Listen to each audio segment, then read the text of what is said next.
மேட்ச்ல தோத்தாலும் பாயிண்ட்ல ஃபர்ஸ்ட் இருக்கிறாங்க ஆர்சிபி. இன்னைக்கு நடந்த எஸ்ஆர்எச் vs ஆர்சிபி மேட்ச்ல டாஸ் வின் பண்ண எஸ்ஆர்எச் பேட்டிங் சூஸ் பண்றாங்க. ஓபனர்ஸா வந்து அபிஷேக் சர்மா, டிராவிஸ் ஹெட். 24 ரன்னுக்கே விக்கெட் ஆயிட்டு போறாரு. நெக்ஸ்ட் வந்து இஷான் கிஷன்.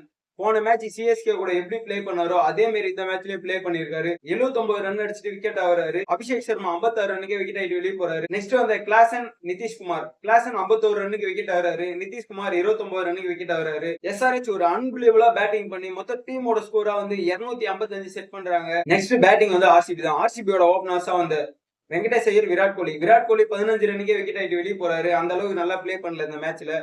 வெங்கடேஷ் ஐயர் 44 ரன் அடிச்சு விக்கெட் ஆயிட்டு வெளியே போறாரு. நெக்ஸ்ட் வந்த படிக்கல் 21 ரன்னுக்கு விக்கெட் ஆயிட்டு வெளியே போறாரு. லாஸ்டா வந்த பட்டிதர், குருணால் பாண்டியா, இவங்க ரெண்டு பேருமே நல்ல ஒரு பெஸ்ட் இன்னிங்ஸ் போட்டு 160 இல்ல 200 அடிச்சு பாயிண்ட் டேபிள்ல ஃபர்ஸ்ட் வருவோம் அப்படின்ற மாதிரி ரெண்டு பேரும் பிளே பண்ணிருக்காங்க.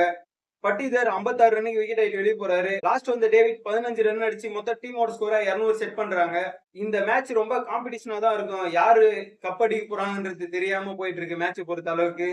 வெயிட் பண்ணி பார்ப்போம். ஆர்சிபியா இல்ல எஸ்ஆர்எச்சா இல்ல ஜிடியா, இந்த மூணுல ஏதோ ஒண்ணுதான் கப் அடிக்க போகுது. மேபி ஆர்சிபி இருக்கலாம், எஸ்ஆர்எச் இருக்கலாம், ஜிடியும் இருக்கலாம். ஏன்னா மூணுமே நல்ல ஃபார்ம்ல தான் இருக்காங்க இந்த டைம்ல.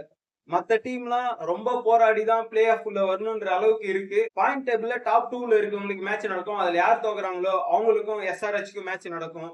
ஜிடி தோக்கலாம், ஆர்சிபி தோக்கலாம். இவங்க ரெண்டு பேர்ல யார் தோக்குறாங்களோ அவங்களுக்கும் எஸ்ஆர்எச்சுக்கும் மேட்ச் நடக்கும். ஜெயிக்கிறவங்க டைரக்டா குவாலிஃபை ஆயிடலாம். ஜெயிக்காதவங்க நெக்ஸ்ட் மேட்சை விளையாடி ஜெயிச்சு தான் உள்ள போகணும். Okay guys, thank you. பிடிச்சிருந்தா லைக் பண்ணுங்க, சப்ஸ்கிரைப் பண்ணுங்க.